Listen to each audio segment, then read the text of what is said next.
Hi, welcome to the Ethical Asshole. I am an imagination, your host, the Salty Bitch. So, I am talking today very specifically about boundaries and how to set boundaries. This one is very, very interesting because there's boundaries, which is, let's call this apprentice level, apprentice skill level boundaries. And then you've got tradesman skill level boundaries. And I'm in the area of master skill level boundary. And I want to talk about what that looks like. And really, really, this is really important because the more you see it, the more you understand it, the more you can mimic it and apply it to your own life. So I use something called a silent boundary. And the principle of the silent boundary is a refusal to provide limelight to attention seekers. It is refusal to play games. And that's right there. It's refusal to play game. The game that the narcissist loves to play is I want a limelight, I want attention, I want drama. And by doing the silent boundary, you are denying them the drama. You're denying them the conversation. You're taking away the limelight. And what that teaches them, and that's exactly what you're doing, is you're teaching them, is this is not going to be allowed or tolerated. And you don't say, I will not allow or tolerate this, because in saying it, you are giving them the limelight and the fruit. It is doing it. It is, okay. And then you walk away, you remove yourself from it, and you distance yourself. Now, the boundary, the silent boundary, is when you pull yourself away and you distance themselves. Now, if they're not a narcissist, they won't have a problem with that. They'll be like, okay, she just needs time and it's the end of it. But a narcissist will turn it into a drama. They'll turn it into a problem. They'll expand on it. They'll get angry. Narcissism. And that's, again, you refusing. They've got to work that out for themselves. That's not your problem. That's not your story. Your story is your own little bubble where everything is perfectly fine and you don't have a problem with anything. If people want attention or a particular kind of problem from you, it's no, not my problem. And it took me a while to realize what I was dealing with and what my situation is. And when you are working with mastery, what you are doing is refining skills. You've already learned the skill. You've already mastered it. Now you're refining it. You're polishing it into an absolute protection or perfection. With the apprentice skill, it's awkward, it's clumsy, you're terrible at it because you haven't integrated it yet inside of you. You are practicing something without an intuition for it. I want to say that again. When you are an apprentice, you are practicing without your intuition. It's hard, no matter who you are. And it is by practicing it over and over again, you are integrating tuition inside of you. Tuition, the second definition, if you look it up, the actual root word of the word, if you look at the etymological definition of tuition, is to teach or to learn. So integrated tuition means intuition. That's where the word comes from. You are putting it inside of you. So you are practicing as an apprentice a skill without the intuition. You are teaching the tuition inside of you. At tradesmen, you've learned the intuition. You have the intuition, but it's without conscious awareness. And as a result, this is where it's habitual. This is where it's mindless. This is where you're just going to be doing things without any awareness that you're doing them. You've trained yourself to do it without thought, but you're doing it without thought. It doesn't mean you understand it. It just means that you've trained yourself to repeat a habit.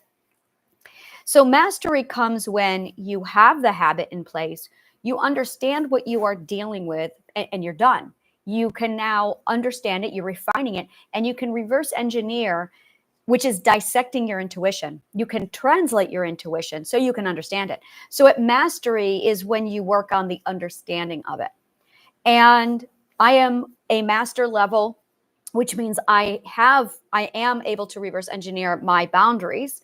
And it also means that I'm able to refine them. It doesn't mean that I have mastered the mastery. Big, big difference. Because once you become a master, you are an apprentice master. Once you complete the mastery, you are a mastered master. Completely different skill level. Mastered, when you are an apprentice master, you are suddenly aware of it. and you're able to start the process of refining it, defining it, breaking it down. And then you're basically simplifying it and integrating it into comprehension for others, which is what I call Plato's point. And then you get to the very end of the mastery, and that's where you are officially the master. So you are the master when you've completed the mastery level. So I'm there now with boundary setting, and I'm going to tell you right now, things don't get easy until you reach mastery level. That's when things get easy. If life is not easy, it's because you're not a master. That's all it is. So if you want something to be easy, you have to complete the mastery level. And socializing is a skill. Oh my God, is it a skill? And what you're really mastering, what you're really training for when you are doing social skills is boundary setting. It's understanding where your boundaries should be and how to manage them properly. And where the apprentice gets this really messed up is they think it's all about you talking to the person you're giving boundaries to. This is toxic, enabling, and it isn't boundary setting at all.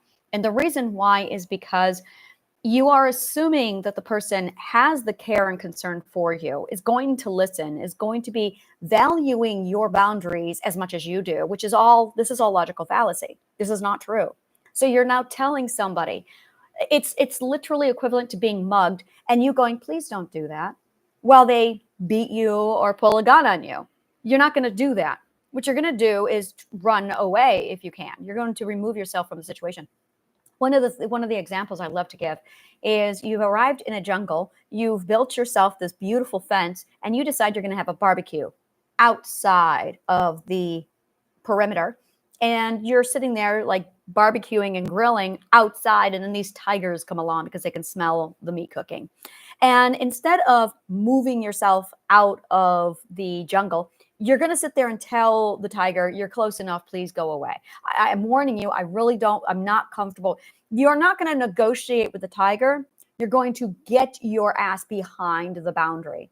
And this is where a lot of people don't realize this, is that if somebody is violating your boundary, they are a tiger. You should not be negotiating with them. You need to be removing yourself from the situation. And it's not a matter of how often or how rude people are to you. It's all about how well you are at keeping yourself out of trouble. That's really what you're doing. Can you keep yourself out of trouble? Are you constantly going to a location where you're going to be uncomfortable? I have a friend, and he messaged me yesterday and invited me to 2 events this weekend. Now, I'm probably not going to go because I'm not going to be seeing him. I'm going to be seeing him plus all of his friends. But all of his friends, I don't like them. They make me feel uncomfortable and they're rude to me. So if I go to see this person, I'm going to have to be exposed to a number of his really fucking asshole friends, which I don't want to see. So now I have to make the decision, do I really want to see this particular person? Well, not at the expense of my own comfort level and safety. So I've decided I'm just not going to go. It's that simple. I'm not going to put myself in that situation. And when I was an apprentice at this skill, I was constantly going and expecting everyone to just cater to whatever I needed. And then I learned that the boundary, and I went through the same stage where I was communicating people. And then I realized if you have to communicate your boundary, you're not doing it right. You should never have to tell other people your boundary. So then I realized that I just have the wrong people around me for me. So I removed myself from that situation. I put myself in a different situation. This is where I was a tradesman. And I was isolated for a while, but I was still reaching out looking for friends. And as I reached out and looked for friends, I realized that, I'd socialize. It felt like I was in a pool, and I was walking into the deep end. And I had to self-regulate. And this is where you learn self-regulation, is I would get too far. I'd be in a situation and I'm like, oh, where did I mess up again? And it's always where I mess up. It's always first person. Where did you mess up? Where did you neglect your boundaries? And I realized that I was not at all. I was allowing the wrong people too close to me. So I pulled away. And then this is beautiful. At this time period of my life, if one person messed up, I cut everybody out because I did not know how to regulate my boundary. So self-regulation is really about you regulating your boundaries. And boundaries are first person. They are not third person.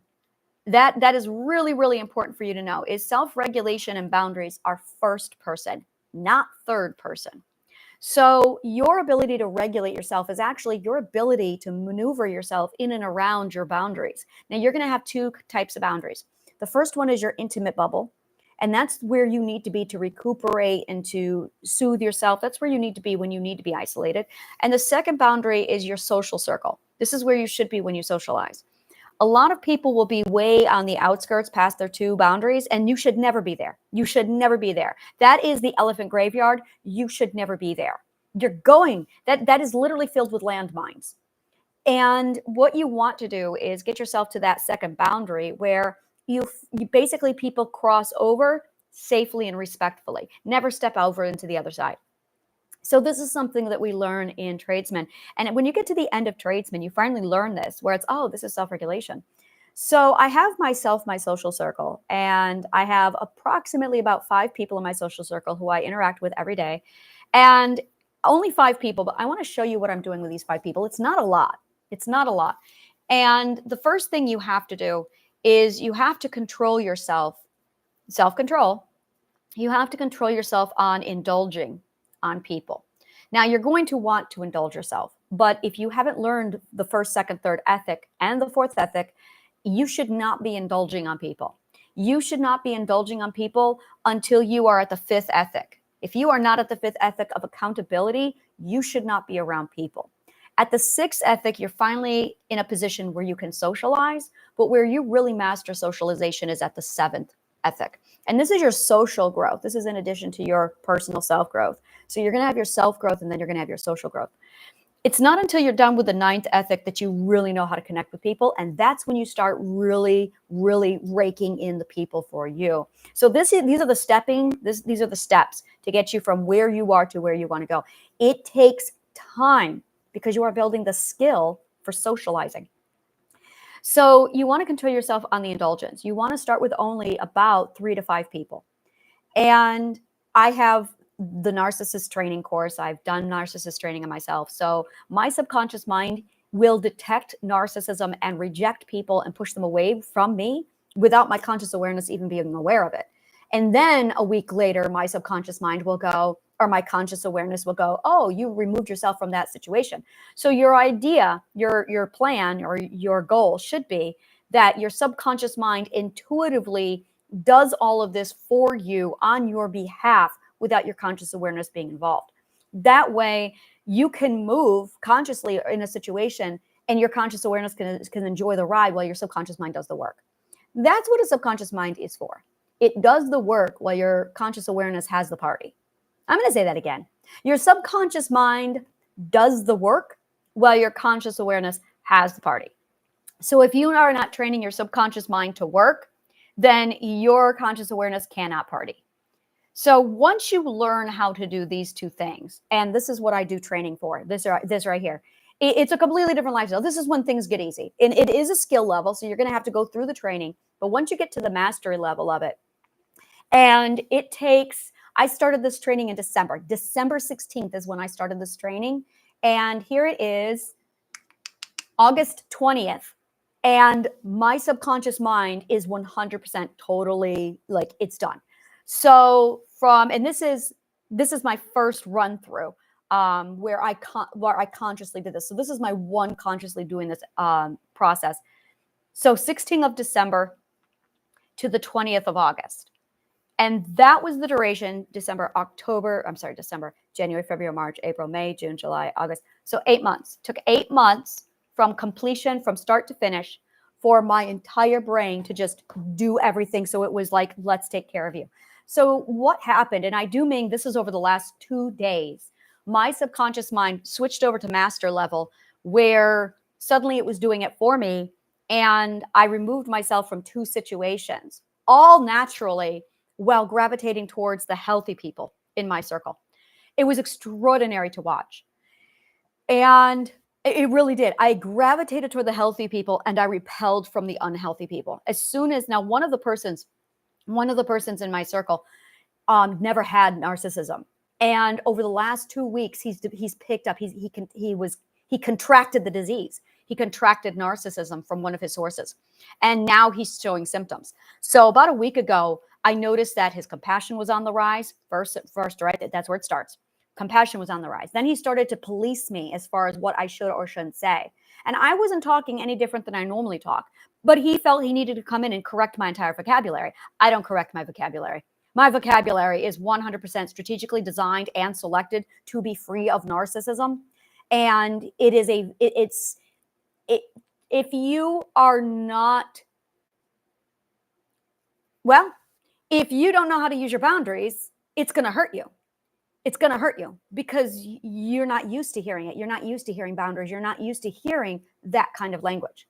So it's going to feel like you're getting subjected to a bunch of needles. But people who are secure and healthy, oh, they flourish in this language. They absolutely flourish in the language. And when I noticed this, it was it was the first time he bashed one of the ethics, like he slandered the ethics. And it was extraordinary to watch him move himself around. And instead of removing himself from the situation of, oh, this is not good for me, I need to remove myself, instead, he tried to teach me without my consent. And then he corrected my language. I started eggshell walking. Now, the moment I started eggshell walking, my subconscious mind immediately turned on and I withdrew. So I almost went a full week without talking to him. And I then reached out yesterday and I had a conversation and he did the same thing. He recorrected me again, gave me non-consensual lessons. And I also noticed that his need or desire to be complimented and congratulated, which is his reward system, which is narcissism, suddenly shot up. And I was like, no. If somebody says to you, oh, I love to be rewarded. Oh, I love to be, acknowledged for, that is narcissism. That is narcissism. People who are healthy do not need the reward or the feeling or the elation of being told that they've helped other people to that extent. Like that is absolutely the beginning of narcissism. And the problem is we have this real distorted concept of what nice is. So there's nice, which is actually narcissist doormat, and narcissist training. And then there's kindness. And then there is healthy with proper assertive levels. And I'll sit down and I'll talk to people who are healthy in this space, and it's fine. I can have a full conversation. And there are two types of narcissists. So I've noticed that one type of narcissist will aggressively come at me, and the other will immediately, and this is the empath, the doormat, where they will completely warp and twist everything to make it accommodate them. My words are not for the purpose of accommodating other people. If my words help you, fantastic. I don't need to hear about it, but fantastic. I hope they help you. If my words don't help you, okay. If they entertain you, great. Again, I don't give a shit if they do or don't. You got to figure that out. It's your discernment. So I don't get anything one way or the other if someone comes to me and says that I've helped them. It's like, great, I'm glad I helped you. But that's not what my identity is defined by. My identity is defined by my education, my own passions. It's not dependent upon other people. So I have this other friend who's very healthy. And in fact, he also does the same thing where he recognizes narcissism and he will remove people to protect himself. It's self-preservation. And this is where it got really interesting. It was about a month ago when my friend, the one who's showing symptoms of narcissism, he called me up and he was explaining that he's going to have to leave his partner because she's narcissistic. And he had self-preservation valued. Then he switched over and he chose to not self-preserve, but to take care of this person. So he sacrificed self-preservation for his partner. Now he is showing symptoms of severe narcissism. Like it's definitely, he's got 4 symptoms and I'm going, yep. And my subconscious mind immediately removed it from the situation. Now, meanwhile, I've got this other friend and she is a known narcissist. She's been a narcissist her whole life. And she and I were friends back when I was a narcissist. And we're talking again. And since then, I've been very, very distant and like made sure that there's distance because I know she has narcissism, but she's resisting any kind of education learning. So I'm even pulled back far. So she has problems, issues, and she wants to use me to vent, complain, dump on me. And she's got the problems. I don't. I'm perfectly fine. I don't lose sleep over her problems. They're not my problems. And she constantly wants to bring up a subject that she wants to resolve between us. And I'm like, there's no problem between us. None at all. I don't need to talk about this. I don't have a problem. And she's constantly trying to engage me to talk about this drama and problem. And I'm like, I'm not interested. I don't have a problem. That's your problem. You need to go take care of your problem. I don't have this kind of a problem. So I set this boundary. And what I'm getting from her is absolute pushback, absolute aggression. And she wants to play the game. And I'm sitting here going, no, I will not play this game with you. And I did not say I'm not playing the game. I just walked away from it. Just done. I have nothing to say. So when you enter the master space, you're controlling yourself. You're no longer indulging on social situations. You are keeping your area small, like maybe 3-5 people at most, because you're training. And you do feel safe for the most part with that small group of people. And you're learning how to navigate between these people at the different levels of intimacy. So you have the levels of intimacy. And while you're also going through the levels of intimacy, you're also going through the narcissist training. So you have the narcissist filtering that you're learning, and you also have your boundaries. So it's learning how, this is why socializing is so complex, is because you have boundaries that you're learning, you have levels of intimacy that you're learning, and you have the narcissism that you are recognizing and learning. So it's a 3-way skill building process. And then you're learning how to juggle all 3 of them. So you're using your boundaries. And this is the most beautiful thing about boundaries. Your boundaries are all you need for this process. Your boundaries are everything, but you have to know how to use boundaries. So, and this is how you do it. I refuse to play the game. I don't play that game. It's just, I don't play that game. It's such a simple line. And it's so true. I don't play that game. This is the line. And I do mean it. I don't play that game. Is a very simple line that communicates to people, I don't participate. Don't participate. And this is what people don't understand, is it is a participation game. It's a participation boundary. So either you are participating or you are not. And when you engage, when you talk to a narcissist, you are participating. When you tell them about your boundary, you are participating. When you explain yourself, you are participating. When you are giving them any kind of a limelight, your attention, you are participating. So when you have somebody who is healthy, you can give them or somebody who's not healthy, and okay, I've acknowledged you, and that's all you're getting from me is just the word okay. And that's all that is. It's just okay. Keep it simple. That's all they get from you. And I learned this. I actually learned this from my partner, because my partner, when I was a narcissist, he did this to me. And I learned I was okay. Full respect for his boundary, pulled way back and went, okay. And then I learned how to be a person. I learned how to live without the narcissism. I learned how to remove it. And the more he opened up to me, the more I learned exactly how to interact with him, so that he says to me something, or, I'll say something to him and he'll respond simply with, okay. And it's absolutely vital of their boundary is a communication on their safety. And the question really should be is, how do I make them feel safe? How do I make them feel safe? Now, if you are just talking, and this is it really right here. If you are just talking and they're getting upset, so really the question is this is really the question is, who's wrong? Are you using words where you're an asshole? Are you using asshole words? Are you salty? Or are they oversensitive? This is the question that every narcissist empath is arguing about. Are you sensitive or are they salty? This is the question. And this is really what did it, is I had 2 massive conversations with him, as in voice messages, where I sent him about 20 minutes total, a full, this is my opinion. This is or not my opinion, but this is my perspective. This is how I see things as an outsider. And then I just spoke freely, like this is how I feel. And And this is it right here, is how you feel is not the same thing as your opinion. This is really important. Your feelings are not at all your opinion. You can say it feels like there's real magic in the world. It feels like this, but there's no evidence. So don't go to opinion. It's I feel this way. Now that's fine. But the minute you say opinion, it's a completely different ballgame. Don't go into that dangerous territory. Don't do it.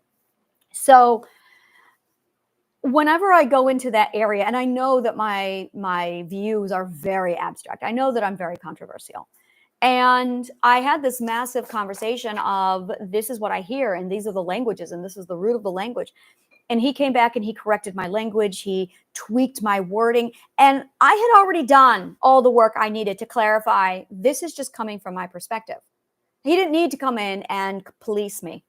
And then the next time I sent him a voice message, I could feel the eggshell walking right there. He's taught me eggshell walking. That's why I was eggshell walking, is because now he's taught me that he's the kind of person who's going to criticize. Now he's using judgment. So he's violated the 12 ethic. So now in the meantime, he, instead of removing himself from the situation, he decided to police me. And clearly, and this is it right here, is we're not compatible. We're not compatible. You are who you are. If you are really, really, really difficult for people to swallow, then let's say 10 is your extreme, you are an absolute asshole. And let's say that 0 is you're a doormat. So we have asshole and we have doormat. Now, let's assume for a minute that you have a bunch of asshole friends around you. Now, as long as it's nourishing and not toxic, what's the problem? That's really it. Are you nourishing each other, or are you tearing each other down?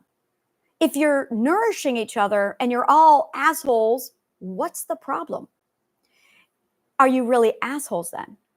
It's not a question of what you're saying. It's, do you have a nourishing, healthy environment? So this is the thing that people aren't looking at. And if you have one person who's, and this is how you tell. This is exactly how you tell. If you are sensitive when you're not being nourished, when you're not nourished, no matter what. You are I hate the word sensitive. I really do. I hate the word sensitive because it's not sensitive at all. It's, I am numbed to all of this over here. I am building up defenses because I can't function. And now I can't feel anything unless it's an 8, 9, or 10. And even then, I'm getting pricked. If you are getting a bunch of needle pricks from people talking to you because you are numbed up to the point of 8, 9, 10, that is not sensitive. That's the opposite of sensitive. That is numbed and desensitized. It's actually desensitized. You're not sensitive, you're desensitized. You're the opposite, to the point where you only are feeling 8, 9, and 10. Now, that's not nourishing no matter what. You are not in the nourishing zone. So this is a no nourishing zone. This is really vital. Now, for me, and this is what I look for. I don't look at, are they an asshole or a doormat? I look at, am I being nourished? And if I'm not being nourished, then I'm working. If I'm not being nourished, what am I doing? So when I talk to this person, more and more I feel myself not being nourished. And I'm going, okay, I'm removing myself from the situation. It doesn't matter if he's a doormat or an asshole. It matters that I'm not being nourished. Now, he'll tell me that he's being nourished, but I'm going, okay, so it's a one-way nourishment. That's not healthy. That's not balanced. So I've removed myself from the situation. Now, in addition to that, now he's correcting me. And I'm like, no. And so now I'm pulling way back because I won't be correct. My language, I do not allow my language to be policed. I put way too much work into my language to anti-narcissist it. And this is it right here, is my language, it repels narcissists. So if a person is trying to rip apart my language, it's because I've got a narcissist trying to break my language to fit them. And I'm like, no. This is an anti-narcissist language. I'm not doing this. I don't play that game. Oh, there it is again. I don't play that game. So it's a refusal to engage. And this is it right here. It's a refusal to engage. So this is where you've apprenticed the skill of boundaries. You've learned not to play the game. You've learned to do the silent boundary of, okay, and then you put yourself behind the boundary and you remove yourself from the situation. So what you're doing is you're learning how to navigate. This is navigation. This is social navigation. And so I walked away from this person, and I had this other known narcissist old-time friend, and she's trying to engage. I took 3 days to think about the answer, and then I decided I'm not going to engage, and I'm just going to say, okay, I'm acknowledging you, and I have nothing to discuss, not playing the game. Meanwhile, and I've pulled myself away from those two people. Now I've got 3 other people over here. So I put myself around them, and I'm interacting and I'm engaging, and I'm going, all right. And it's going very, very well. I'm feeling very comfortable here. I'm feeling like I can relax. I'm feeling like I can speak my mind freely without someone policing my words. So I'm feeling more relaxed. So what you want to do is you want to look for the people who you can relax around. That's it. If you can't relax around someone, that's a red flag. This is refinement, and this is where you start to become aware of it. So, and this is the other thing, this is really big, is in the early stages, in narcissism, one person fucks up and you cut everybody out. That's your black and white extreme of one person fucked up, I'm done. Now, and that's what I used to do. Now, and I'm so happy for this because, again, really huge sign of, oh, this is working, is this person over here fucked up where he was policing me. And I immediately did not think, or I'm going to immediately cut everybody out. Instead, I went, okay, so I'm going to pull away from this person. And then I pulled away from this person. This person came up and I went, oh, okay, we're not. So, and then I realized, oh, I'm dancing. So you're learning how to dance. It's a social dance. You're learning the dance. And you learn how to dance by moving around the language. And in order to do this, you need do I feel relaxed? Do I feel nourished? And then you're going over to the no nourishment zone of people policing you and correcting you. That's not going to make me feel relaxed. If I have to monitor my own words and eggshell walk, that's not fun for me. That's draining. It's exhausting. No. I don't play that game. So it's once you start to understand that you are toggling this boundary, learning how to maneuver your boundaries and allow people into it here and there, and just one at a time. Once you get master 3 to 5 people. You want to start off with just focusing on 3 to 5 people. Now, I'm going to be blunt with you. You're going to have to work up to 3 to 5 people. I am now at 3 to 5 people, and it's taken me a year. No, it hasn't. It's taken me 3 years to get 3 to 5 people. But I'm learning the language. So it's really, really key about this. It's really, really key about this and this is extraordinary, is how I'm moving is, oh, I love this so much. I love this so much. Is I'm in this position where I can start to, getting 1 to 2 persons was very hard. And the people who I had been attracting were narcissists. So once I learned the language, I was able to ground myself with 3 people. Now, one of them was this person who is now showing narcissistic symptoms. And I've got the other 3 people. And out of the blue yesterday, or this is a month ago, I had somebody contact me, and they are healthy. They're solid. They're best friends with Tony Robbins, like one of his closest friends. That kind of environment, that kind of environment. So he's really positive. Like, he's really, really positive. And it shows. Oh my God, does it show? So I'm talking to him and I'm engaging with him. And it's just this healthy, beautiful, beautiful vocabulary. And I have a couple people like this, and I'm starting to notice it. So now it's like knowing exactly how to, it's the dancing. It's that, you're the wave and you're ebbing and you're flowing. And once you find, and what I'm looking for is my anchor. So once you find your anchor, once you find your solid point, you're there. And then it's okay. So here's my solid ground. And you're learning how to maneuver and navigate. And if they come in contact with a narcissist, be mindful that after 3 months, they're going to have full-fledged symptoms. You cannot be around a narcissist and not contract it. You cannot. That's not how our brains work. Our brains pick up everything. So they're sponges. They're sponges. So it's something I have to constantly look for, but it's very much an ebb and flow. And once they learn, oh, this is somebody who doesn't speak with narcissism, so they've learned that I'm safe. They've learned that I'm safe. And here's another red flag that I have is when you learn the language of narcissism and you build a language that's completely void of it. And I get one of two people. I have the people who are like, oh, she's learned how to not speak like a narcissist and her language actually repels narcissism. And they cling to me, not literally, but boy, do they drop their guard. They can stand around me. And that they use me as a metric to see how far or close they need to grow. Because the more they're around me, the more the language unconditions them from narcissism.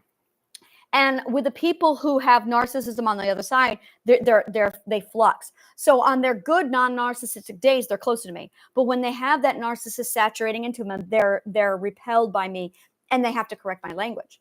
But I won't budge. I'm like, no, this language that I'm using is literally designed, cultivated, strategically built to repel narcissists. And as a result, I can relax. All I have to do is talk and pay attention. And now at the master level, the subconscious mind will do it for me.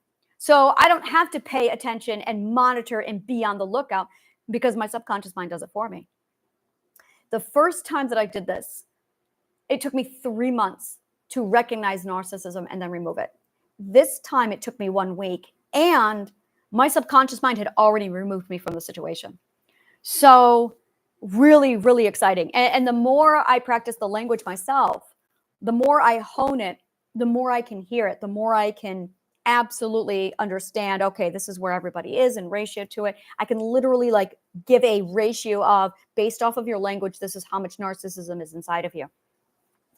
And it's 100% inside the language. It really is. So when you are looking at when you're looking at your boundaries, when you're starting to do this, it's going to take time because you've got to find a non-narcissist. And the only way to find a non-narcissist is through the language. So as you use the language, it will attract you and pull you closer to the right people. And as that happens, more will come.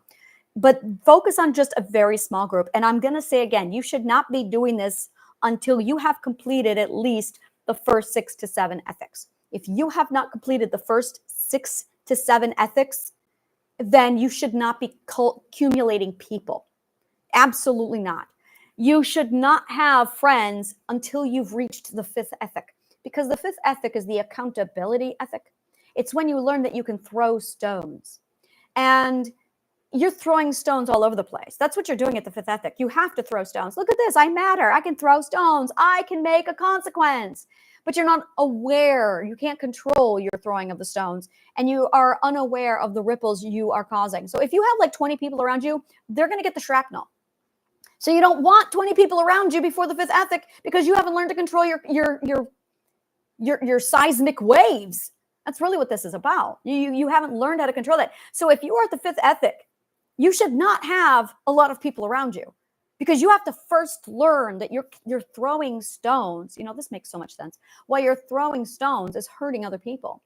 At the 6th ethical perspective, that's when you're supposed to be learning equal footing. You should not have more than like 1 or 2 friends. And this is where a narcissist trait is, I haven't done the ethical work or the emotional work, but I'm going to have a lot of friends around me. Oh, you're in for it. You're screwed because you're going to have people who are going to feel your shrapnel. You're going to eggshell walk around them. And that's just nurturing their narcissism. You get to the 7th ethic. You've learned accountability. You've learned how to throw stones. You've learned how to control the ripples of your stones. You've learned chain reaction science. Well, you're learning it. And you've learned how to value yourself at a higher pedestal. It's extraordinary because I have this other dear friend, and I spent a long time yesterday talking to him, and I was able to have a full conversation, and there was no friction. There was no eggshell walking, none of it. I was able to just open up and say what I needed to say, and it was extraordinary. And you know, I had this is previous. I've had thoughts like, oh, I can't have friends. And yeah, you can. And here's the other thing is if you're having thoughts like I can't have friends, you're in the 2nd ethic. You are in the 3rd ethic. Right there. If you are having that thought, it's because you are in the 2nd and 3rd ethic. You cannot have friends in the 2nd and 3rd ethic. You can in the 7th and 8th. You really will at the 9th. When you've learned the 9th ethic, holy shit, will you have friends. But you have to grow not only yourself, but your social as well. They're not going to grow at the same place if you are not practicing them. You have to grow yourself first, and then you can grow your social. Your social, like I said, once you understand this, and this is what we should have been doing when we were synchronized and growing at the right pace with mom and dad, but that didn't happen. And now it's, okay, let's go back and restore all the work. Now that the work is done, okay, now let's work on the social. So it's literally layering it, but your social goes on top of yourself. And this is where people really mess this up, is they haven't done the self work, but they're trying to build social. And the social will fall down because the foundation of social is self. Self is the foundation of social. And if you are not doing the work, if you have not done the work, and it's a lot of work, then you are not going to have that foundation you need for social. Once you get social, there is a skill level of apprentice, of tradesman, and then of master, where you are mastering that boundary. So, and what you're really doing, and then there's social, and then there's navigation. And you become a master in the social skill when you're at that point where you have no desire or need for friend. If they come to you, fantastic, but you don't need them. And you're laxed, you're very relaxed, you're laid back, you're moving about life, and whoever comes to you, and this is it, is you're attracting. You are attracting. And it's I'm going to talk the way I talk. And the non-narcissists will swarm to me. Oh my God, I love the way you're talking. And I don't eggshell walk. I don't want eggshell walkers around me. And if I eggshell walk, that's going to attract narcissists. And this is really where I ran into a lot of problems, is I'm not mean. I just don't eggshell walk. I'm going to tell you how I feel. And if you're not comfortable with hearing my opinion or my feelings, then you're not for me. This is the other thing, is the empath is the person, the empath narcissist is the person who says, only my opinions are the ones that are allowed to be heard. Oh, that is the number one trait of all empath narcissists, is only my opinions are the ones that are allowed. And if a person is intolerant of my feelings and opinions, then no, I don't want them around me. I don't want them around me. So I do speak openly. I do talk about my feelings. I do put myself out there because I am literally, I like to, it's literally the frequency. I'm seeing it like music now, where your words go out like a radar. When you talk, you send out a radar to attract your people. Well, to attract people. Let's say to attract people. Okay. And when you talk openly and honestly, true to yourself, then you are going to not only attract people, but you are going to attract your people. But you got to be absolutely honest and true to yourself. And that's your authentic voice. Authentic voice this is where a lot of people really struggle with authentic voice. Authentic voice is where you are giving your perspective and you are talking from your perspective. You are saying whatever it is you need to say. And you're not shaping it around other people. You're not concerned about their feelings, because it shouldn't be about their feelings. It's not about their feelings.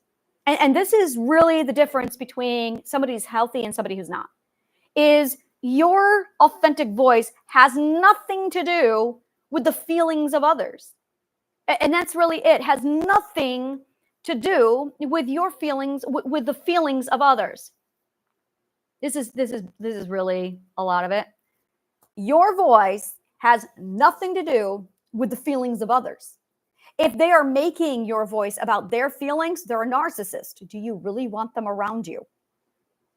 So, speaking in your authentic voice, and that's really it. Your authentic voice is oh my God, your authentic voice is your superpower. Oh my God, is it? It's the thing that's going to, I feel like, what's her name? Rogue? No. What is her name? Nightingale. I feel like Nightingale. That is what I feel like. I feel like Nightingale, where I speak and it repels narcissists and it attracts healthy people to me. Oh, yes, healthy, smart people to me.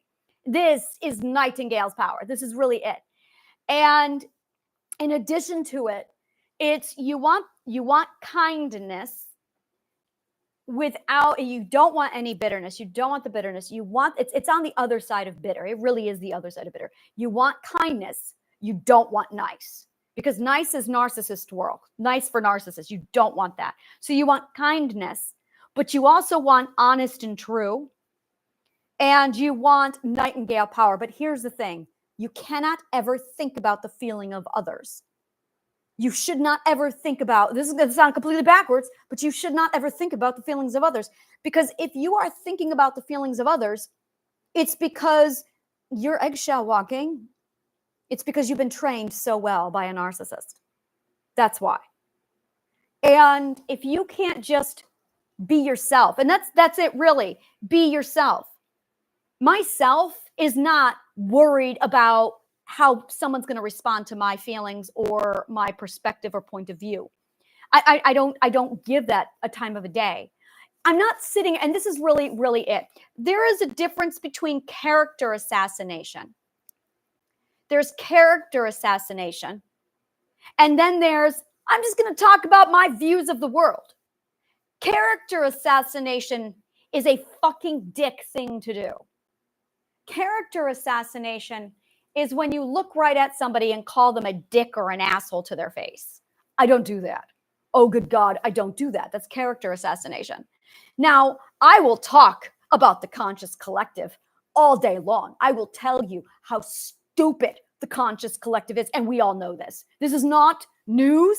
This is there's fact, there's neuroscience that's proving it, that the conscious collective is a fucking idiot. And I love the line, Tommy Lee Jones, Men in Black. A person is smart. A group of people are dumb, stupid, and panicking. Bravo. When I talk about the conscious collective, they're dumb, fucking stupid. We all know this. Tommy Lee Jones knows this. It's in Men in Black. A person is smart. A people is dumb, stupid, and panicky. The conscious collective is the dumbest fucking thing in the world. We all know that their IQ is the average of 100. If you have identified with the conscious collective because you are immediately pulling these words and making them about you, it's because they apply to you, because you've made them apply to you. But a person who's healthy will know, oh, yep, that's the conscious collective. And they'll stand with me. And they do. They stand with me. And they're like, yep, I agree, because the conscious collective is really fucking stupid. Big difference. But when I sit down with each and every person, I fucking hate teachers. I really fucking hate psychologists. But when I sit down with a psychologist, I have an unbiased opinion, completely like, let's learn about you. And I have no idea what I'm walking into when I get them. I'm every single time. Because I don't know what side they stand on. I've met psychologists who are absolutely enraged just as much as me, and we're comrades. And I've met psychologists who are the problem, but I don't attract those people. In the meantime, same thing with teachers. One of the persons that I've met that I play Dungeons and Dragons with is a teacher. He's a science teacher. And he, again, open mind, let's talk. So is his wife. Talk, open mind, let's sit down, let's discuss it. And then you've got other people who are, and good God, I teach classes with teachers. So there's the conscious collective, and then there's the individual. And the problem is when you treat an individual with the bias, that's the problem. Is there an understanding that you've got two groups here, that you've got the conscious collective, which is the average. Now, whether or not you are part of that average, you've got to decide if you want to be part of that average or not. You've got to do the work. That's not my business. It's your business, and I really don't give a shit what you do. This is your life. Take it however you need. And that's really it, is character assassination. And this is what it means by it's personal. It's personal when you've got an individual and you target that individual. But when you're referring to the conscious collective, it's not personal. It's the conscious collective, and there's science and there's a lot of statistics and math that proves the shit that I say. It's not going to change, and this is really it. It's not going to change my opinion, my views, or anything, my opinion, my information at all, because I'm talking about the conscious collective. And this is where you see a lot of people who are unhealthy. Only the unhealthy ones group themselves in with the conscious collective. Only the unhealthy ones put themselves in the conscious collective. When people talk about the conscious collective and I hear them saying, oh my God, people today are stupid. Yep, people today are stupid.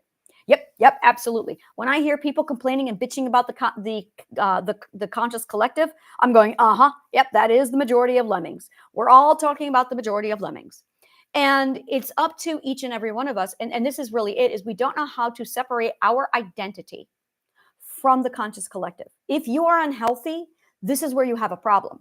It is you have literally integrated your identity with the conscious collective. But if you're healthy, you've learned that you've removed yourself from it, and I'm not part of the conscious collective. So when you hear someone talking in the third person and this is really vital, is when you hear third person, are you putting yourself in the third person point of view, in their third person, or are you able to make that separation and go, yeah, that doesn't apply to me? You have to decide if it doesn't apply to you. And this is where it gets really interesting, because somebody who's unhealthy will have 100% of all third person point of view apply to them. And they're the first ones to go, well, that doesn't apply to me. Well, then I'm not talking about you. It's conscious collective. And it's really understanding that there's that conscious collective conversation going on. And then there's the individual. And this is where it gets really interesting, because I'll be sitting here doing my podcast like right now, and I don't know how many people are going to watch this video later. And I'm not talking to each and every one of you, because I don't know you. I'm pre-recording this. Well, right now it's live. But and this is where we're literally the people are out of touch with reality. When I say the word you, when any one of us says the word you, it means to whom it may apply. That's what the word you means. It means to whom it may apply, unless I am sitting with you face to face. So if I am literally texting you, or I am in your face, then it doesn't apply to you unless you want it to. You've got to decide that. So it's to whom it may apply. But as soon as you are one-on-one, the word you changes meaning. Now, this is implied. We all know this if you're healthy. That's why the healthy ones can hear the word you and let it slide off of them, is because they know that they're not part of it. Because they know, well, it's not about me. It's not personal. They don't even know me. They're a stranger. I don't know you. You're a stranger. You've got to decide which side of the you are on. That's really it. You have to decide which side of the you that you are on. I don't know you from day and night. I've had people come to me with this, and I'm going, I don't know you. You're going to have to figure out which side of the you are on. That's your discernment coming in. So when you are learning the skills for socializing, when you are learning the 4 stages of social development, and you're learning that where you are with your boundaries, what you're really doing initially is just learning how to self-regulate. Boundaries and self-regulation are so part of it. They are absolutely one in one.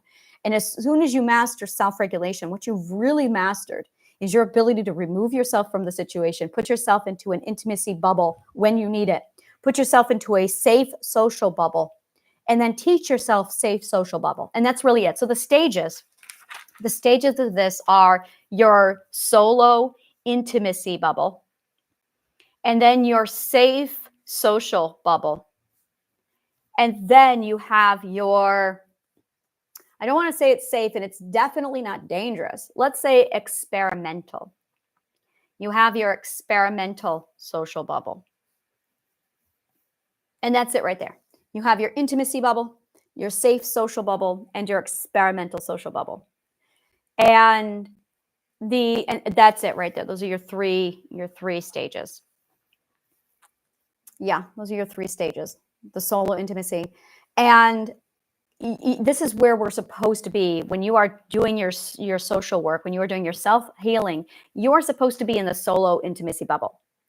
And only after you've mastered solo intimacy should you be trying to build a safe social bubble. But you have to first build your safe social bubble. You cannot build a safe social bubble without a solid, strong, mastered solo intimacy bubble. And this is where a lot of people don't know the stages of this.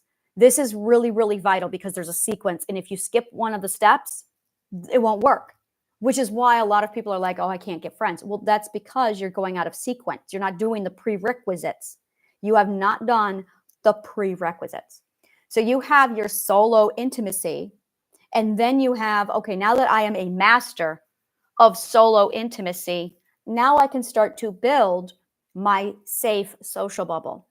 but you're going to have to build first. You're going to have to put like 2-3 people in there. It's going to take you a while to do this.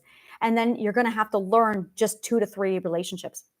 It's really fascinating because my whole life I've only ever had 1 to 2 friendships. And I realize now that it's because I never went through this process. I never went through this process. So I never was able to get more than 1 or 2 intimate friendships. And then after that, you develop the safe social bubble. And then after the safe social bubble, you expand on the quantity. But you can't build the quantity until you establish the safe social bubble. That's it right there. It's absolutely beautiful. I'm going to go ahead and build a pyramid on this one, and I'm going to lay it all out. But this really is a key factor in all of this and how we interact with people, how we move with people. And it's literally the tiers. It's the social tier with your mental health and your skill development as well. So thank you so much. And may the kindest of words always find you.